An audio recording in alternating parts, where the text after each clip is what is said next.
अगर सत्य के मार्ग में चलना है तो कदम रखते ही दो परिस्थितियां आती हैं, प्रायः सत्संग में वर्णन किया जाता है।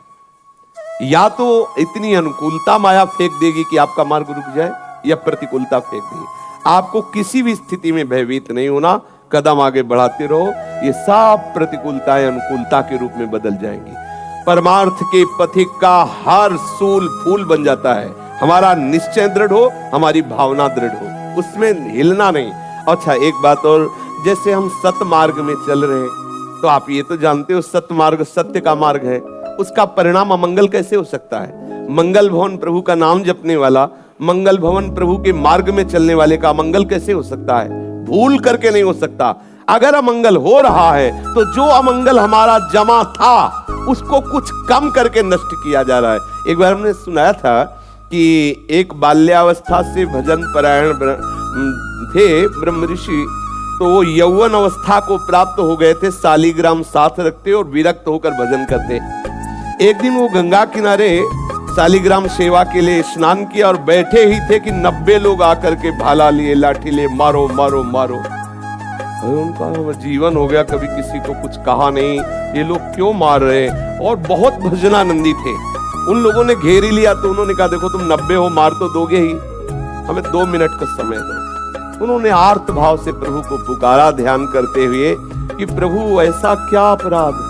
तब प्रभु ने ध्यान में ही बताया कि मेरे भजन का प्रभाव तुम्हें 90 बार जन्म लेना होता और एक एक करके तुम्हारी 90 बार हिंसा करता। मेरे भजन का प्रभाव कि 90 एक साथ मारेंगे तुम मुक्त हो जाओगे, चुपचाप मेरा ध्यान करते हुए शरीर को छोड़ दो जिससे तुम भगवत प्राप्त।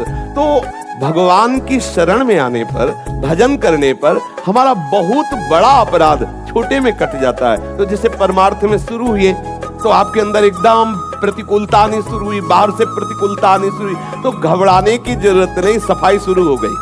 जब तक हम सोहनी नहीं लगाते तब तक कूड़ा नहीं दिखाई देता, और जहां सोहनी लगानी शुरू की तो कूड़ा दिखाई देने लगा। ये नाम जप करना, ठाकुर सेवा करना, साधु संग करना, ये हृदय में सोहनी लगाना है। अब जन्म जन्मांतरों के पाप भरे हुए हैं तो प्रभु कृपा करके उनको निपटाते रहते हैं। तो घबराना नहीं कि जब से सत्संग सुना, जब से नाम जप शुरू किया तो विपत्तियां आना शुरू हो गई। वो आना नहीं शुरू हो गई, वो तुम्हें नष्ट करने के लिए पहले से जमा थी, अब वो हटना शुरू हो गई। तो घर के अंदर कोई आवे तो दिखाई देता है और जावे तो दिखाई देता है।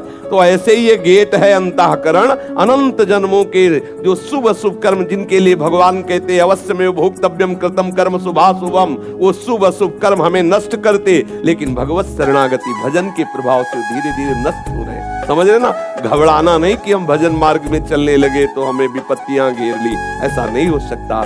जो प्रभु का सुमिरन करते हैं, बोले भाव कुभाव अनख आलसहु, नाम जपत मंगल दिशि दशहु। लाभस्ते साम जयस्ते साम, उसी का लाभ है, उसी की जय है जो भगवान नाम जप करता है। कौन ऐसा है भगवान नाम जापक को परास्त कर सके?